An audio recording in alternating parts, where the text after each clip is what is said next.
Alright guys, so welcome back to a brand new video. Today's video, we're going to talk about a classic pair of headphones that they decided to make a Bluetooth version of. And that's the Audio-Technica ATH-M50XBT. I know that's kind of a mouthful, but most of you people know exactly which model I'm talking about. Alright, so we're going to start with what's inside the box. Now the first thing I want to tell you when I open the box, they basically sat these things in here like they're the baby Jesus. They just wrapped it around with cloth and just, I don't know, you open the box and it's like, but we're gonna get into if they're actually worth the $200 price tag. But inside the box, the first thing you'll see other than the headphones is it comes with the normal carrying pouch that it's always come with. It's basically a leather looking pouch with a drawstring. It's very protective over scratches, but it's not gonna do much as far as keeping it from getting crushed. It does come with the regular 3.5mm cable if you want to use it plugged in like the normal M50Xs. Now these do have controls on the cables this time. It also comes with the micro USB charging cable because these do need to be charged because of the Bluetooth, and these get 40 hours of battery life, which is insane. These do use the aptX technology, so you're getting the best Bluetooth you possibly can. So you'll be able to use this with videos and stuff like that and not have to worry about lag at all. So design-wise, there's really not much to talk about because essentially these are the exact same as the M50s. They just decided to slap controls and a battery in here and add a Bluetooth antenna. So they do look exactly the same. You have Audio-Technica printed up top with the minimal padding. This I do want to point out for people who've never used these before. I found these to be kind of uncomfortable on my head after an extended period of time, just because there's not a whole lot of padding up here. Build quality wise, again, you can stretch these out, twist them. These are made for people who use them in studios, so they were able to take a beating and always have. On the sides, you can see the adjustment. There is the metal right along the side. There's also brackets, so you know, for those who want to match up that you're on the 5th line over here, you can turn it over and match it on the 5th line here. Your left and right are marked on these actual little hinges right here where the headbands are. It is a lot of plastic, something you might want to be careful about. These have definitely been able to stand the test of time, so durability is not an issue. These do fold inward so that you can clamp them down, and they are also able to fold flat. If you want to wear them on your neck like that, you can.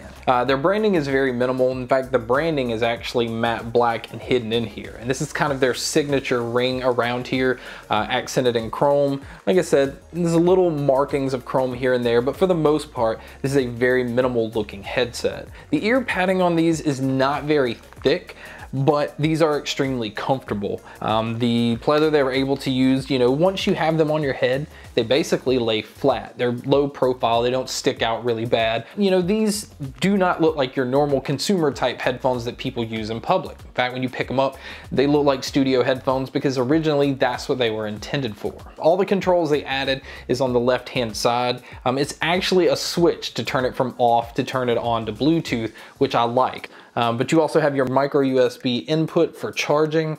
You have your headphone jack, and then you have your volume up, your volume down, and your action button. So all your controls are right here on your left side. It's really easy to get a hold of. And again, I really like the minimal approach here. So how do they sound?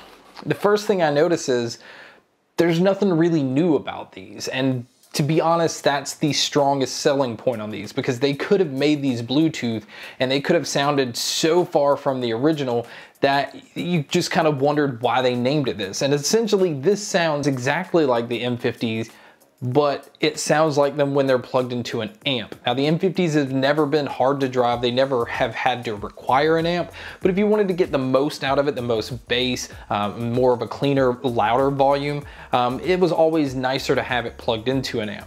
Now with Bluetooth, I've noticed that it seems as though you're walking around using these wirelessly and it's like they're plugged into an amp. The sound on these are incredible. Mid-range has always been the strong point to me in the Audio-Technica M50 line. And again, that excels here. Vocals are extremely forward. A bass is another thing that's pretty punchy. To me, it's an overall warm sounding headphone, but where you don't feel like your vocals are lacking, because most warm headphones feel like vocals are in the back seat, and I never felt that way with this. I honestly felt like This is a studio version headphone that you're able to listen to with Bluetooth. To get studio quality sound in Bluetooth is just rare. It's not something you usually put together. And to get 40 hours of battery life, which I didn't get 40 hours, but it is very close. So I can see where they grade this at 40 hours. But again, I listen to these louder than probably most people do.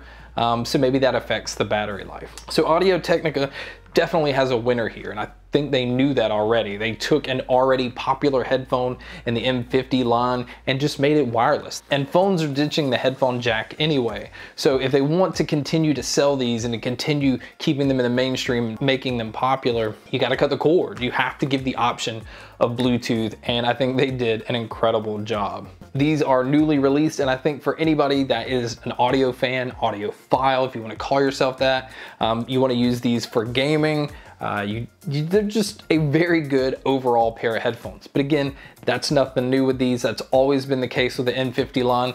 You just get Bluetooth now. So guys, that is my review of the M50XBT. Thank you so much for checking out this video. Thank you so much for checking out all the other videos. And as always, guys, make sure to stay tuned for more.